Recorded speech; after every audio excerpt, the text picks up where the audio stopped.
एक ऐसा हीरो जो राजस्थान के जयपुर से आया, थोड़ा सांवला सा, वैसे थोड़ा तो नहीं, थोड़ा ज्यादा सांवला सा, इतना शर्मीला कि टीचर क्लास में नाम पूछती थी तो नाम नहीं बता पाता था, और आज उसका नाम पूरी दुनिया जानती है, इरफान खान।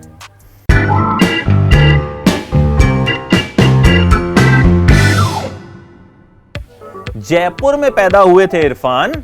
मम्मी चाहती थी कि लेक्चरर बने बेटा, कोई इज्जतदार काम करे, ये नौटंकी पटंकी नहीं करे। मतलब मम्मी फिल्मों को नौटंकी मानती थी, कहती थी कि बेटा पढ़ लिख कर कोई अच्छी सी नौकरी करना। पापा की टायर की दुकान थी, तो इरफान बच्चों को ट्यूशन पढ़ाते थे। पॉकेट मनी मिलती नहीं थी, 15 रुपए महीना मिलते थे, उसको जमा किया और खरीद ली एक साइकिल घुमक्कड़ी के लिए। लेकिन देखिए, मन में एक ही जो तूफान था वो उठता रहता था कि भैया मुझे ये सब तो करना है नहीं। क्लास में बैठते थे, समझ नहीं आता था कि टीचर क्या पढ़ा रही है, बस सुनते थे, लेकिन कुछ पता नहीं चलता था क्या पढ़ा रही है, क्यों पढ़ा रही है, हम क्यों पढ़ रहे हैं, कुछ नहीं। दिमाग में था कि कुछ अलग करना है, कुछ ऐसा करना है जो मन को शांति दे, मन को सुकून दे। देखिए, इरफान को ना फिल्में देखने का चस्का लग गया। तो उस वक्त प्रेम प्रकाश थिएटर हुआ करता था, जो आज गोलचा के नाम से जाना जाता है। वहां दिलीप कुमार और नसीरुद्दीन शाह की फिल्में देखा करते थे। दिलीप कुमार की नया दौर उन्होंने वहां देखी, और उसके बाद से तय कर लिया कि भाई एक्टर बनूंगा। तय तो कर लिया, लेकिन ना तो शक्ल थी ना पर्सनैलिटी। सोचा किसी को बताऊंगा तो बहुत मजाक उड़ेगा। होता है ना, दोस्तों को तुम बता दो कि भैया मैं तो हीरो बनना चाहता हूँ, बहुत मजाक उड़ाते हैं। तो कुछ दिन तो किसी को बताया नहीं, और फिर सोचा कि चलिए यार बता ही देते हैं।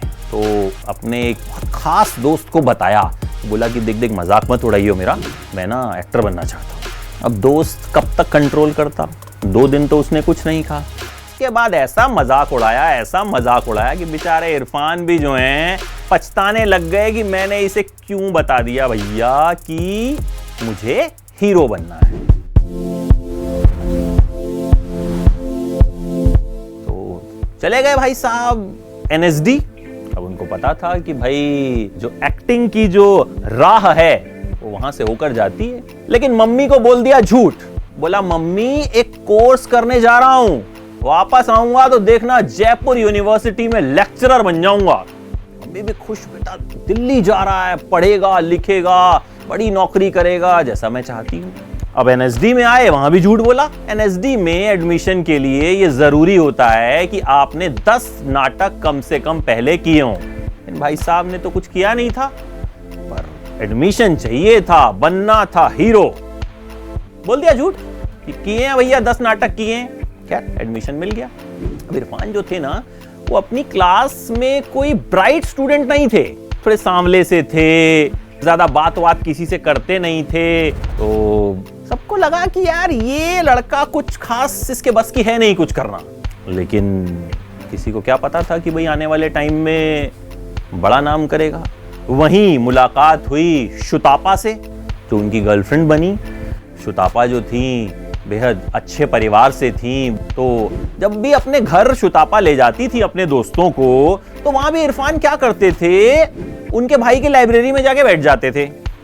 भैया गर्लफ्रेंड के घर गए हो, थोड़ा उसकी मम्मी से बातचीत करो, थोड़ा उनको पटाओ वटाओ, मक्खन लगाओ, लाइब्रेरी में घुस के बैठ गए। यार भाई इरफान है, हर चीज अलग तरह से करते हैं, तो ये भी उन्होंने अलग तरीका अपनाया। लेकिन जिस वक्त उनका NSD में एडमिशन हुआ ना, उसी साल उनके पापा इस दुनिया को छोड़कर चले गए। इरफान परिवार के सबसे बड़े बेटे थे, परिवार की जिम्मेदारी उन पर आ गई। मिडिल क्लास फैमिलीज में होता ऐसा है कि बड़े बेटे पर जिम्मेदारी आती है, तो इरफान पर बड़ी जिम्मेदारी आ गई। पापा की दुकान पर बैठना शुरू किया। क्या करते, एक तरफ सपना था, एक तरफ परिवार था, मन में बहुत सारी उलझन थी कि करूं तो क्या करूं। ऐसे में एक शख्स ने उनका साथ दिया, जिसकी वजह से इरफान जयपुर से निकलकर दिल्ली आए। शख्स थे इरफान के छोटे भाई। इरफान के छोटे भाई ने कहा, मैं परिवार की जिम्मेदारी संभालता हूं, तुम जाओ और अपने सपने को सच करो। तो इरफान वहां से नेशनल स्कूल ऑफ ड्रामा में आ गए। वहां मीरा नायर ने उन्हें फिल्म सलाम बॉम्बे के लिए साइन कर लिया। मीरा नायर जैसी बड़ी डायरेक्टर इरफान जैसे न्यूकमर को साइन कर ले, उनके लिए बहुत बड़ी बात थी। पहले उन्हें लीड रोल के लिए साइन किया गया। बहुत खुश हुए इरफान की, मतलब कॉलेज में जिस लड़के को कुछ नहीं समझा जाता था उसे लीड रोल के लिए साइन कर लिया गया। यार उसके बाद मीरा नायर ने उन्हें बताया कि देखो भाई, लीड रोल में तुम्हें नहीं ले रही हूं, तुम्हारा रोल दूसरा कर देती हूं। मैंने कहा कोई बात नहीं भाई, मैं तो फ्रेशर हूं, नया हूं, न्यूकमर हूं, मुझे कोई रोल मिल जाए। वर्कशॉप शुरू हुई। 2 महीने तक तैयारियां चलती रही फिल्म की। 2 महीने बाद इरफान को बताया गया कि भाई साहब, आप इस फिल्म में काम नहीं कर रहे हैं, आप उस कैरेक्टर को सूट नहीं करते।